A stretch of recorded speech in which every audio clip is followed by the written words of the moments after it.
안녕하십니까. 정보다음 통찰 인사이트 텔러 책 읽는 사자입니다. 여러분, 오늘은 줌에 대해서 이야기를 해보려고 합니다. 여러분들 많이 문제의식을 느끼시는 분들도 계신데 아직 대부분의 분들이 잘 모르시더라고요. 그래서 제가 되도록 짧게 영상을 준비했습니다. 여러분들 이 영상 주변에 공유하실 분, 교수님, 교회 사역자분들, 학교 선생님, 학부모님, 되도록 공유를 하실 수 있도록 짧게 이야기하도록 하겠습니다. 제 개인적인 의견은 최대한 지양하도록 하고요. 이 책을 서머리하는 내용입니다. 이 책 내용, 이분은 서울대 경제학과 졸업하고 예일대 경제학 석박사 학위 받았고 현재 이화여대 국제대학원 교수라고 합니다. 최병일 교수님이 쓰신 미중전쟁의 승자 누가 세계를 지배할 것인가 라는 책의 내용을 제가 그대로 서머리해 드립니다. 그대로 읽겠습니다. 여러분 한번 내용을 한번 잘 보세요. 순식간에 신데렐라로 떠오른 줌은 이미 논란의 대상이다. 대만 정부는 공공기관의 줌 사용을 전면 금지했다. 독일 외교부도 직원들에게 줌을 개인용 장비로만 사용할 것을 권고했다. 미국의 뉴욕시, 네바다주, 로스앤젤레스 등 학교에서도 줌 사용을 금지했다. 영국 국방부도 줌 사용을 금지했다. 북대서양 조약기구 나토도 민감 정보를 다룰 땐 줌을 사용하지 않기로 했다. 구글 역시 줌 금지령을 내렸다. 스탠다드 차타드는 글로벌 은행 중 최초로 줌 금지령을 내렸다. 미국 상원도 줌 금지령에 가세했다.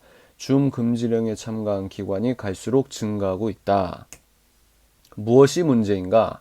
논란의 전선은 두 곳이다. 해킹 우려, 그리고 데이터가 중국 정보 손에 넘어갈 수 있다는 우려. 줌으로 화상회의를 하고 있는데 초대받지 않은 사람이 들어와서 정치적 반사회적 문건이나 동영상을 살포하고 회의 참석자들의 사생활 관련 동영상이나 사진을 뿌리는 행위는 이미 줌 폭탄으로 명명될 만큼 빈번해졌다. 더 심각한 것은 중국으로 정보가 유출된다는 것이다. 이게 핵심이죠, 여러분. 이러한 사실은 캐나다 보안업체 시티즌 랩이 폭로하면서 수면 위로 떠올랐다. 시티즌 랩은 북미에서 진행된 화상회의 데이터의 전송 경로를 실험해 보았다.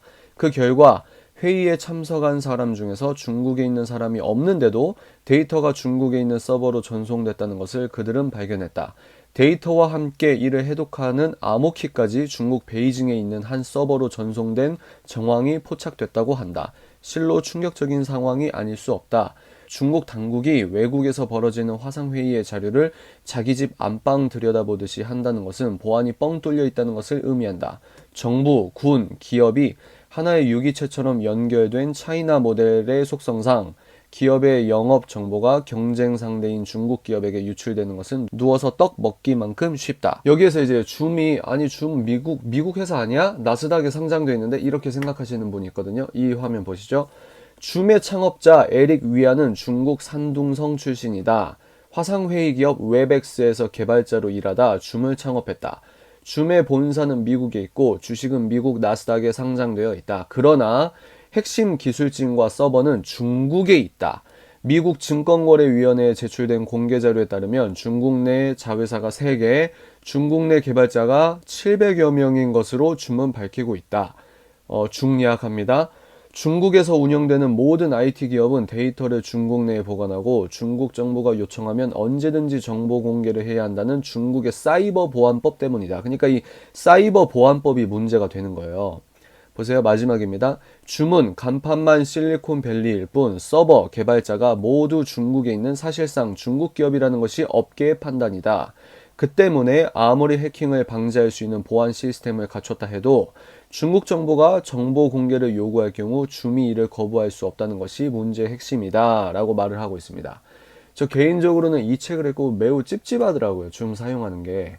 그리고 대학교 교수님이 대학교 자체는 웹엑스를 사용하라고 권고를 하고 웹엑스를 쓰고 있는데 어떤 교수님은 줌을 또 쓰더라고요. 그래서 이걸 말할까 말까 하다가 되게 찝찝하잖아요. 여러분, 중국이 원하면 정보가 이렇게 유출된다는 걸 알면서도 이게 중국 내 국내법에 따른 그 중국 내 사이버 보안법이라고 하나요? 이것 때문에 뭐가 흘러갈 수 있을까요?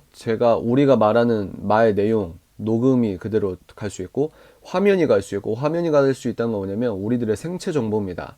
내 얼굴 표정 그리고 눈동자 확대하면 동공까지 스캔될 수 있는지 모르겠는데, 그리고 또 내 목소리, 이거 무시할 수 있는 게 아니에요. 목소리나 이런 게 지문보다 더 그 사람을 판별할 수 있는 게 홍채, 또 목소리 이런 거거든요. 걸음걸이 이런 거가 있습니다. 그래서 이런 내 생체 정보가 그대로 갈 수도 있다는 거 알면서도 쓰는 건 좀 문제가 있지 않나 싶습니다.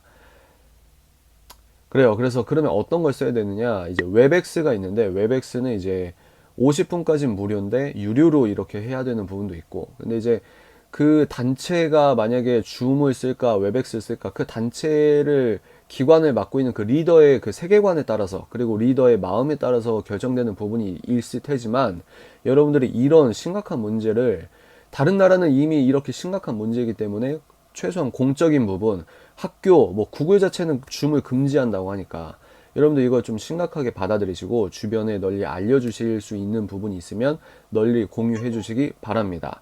네, 오늘은 여기까지 하도록 하겠습니다. 지금까지 정보다움 통찰 인사이트 텔러 책 읽는 서재였습니다.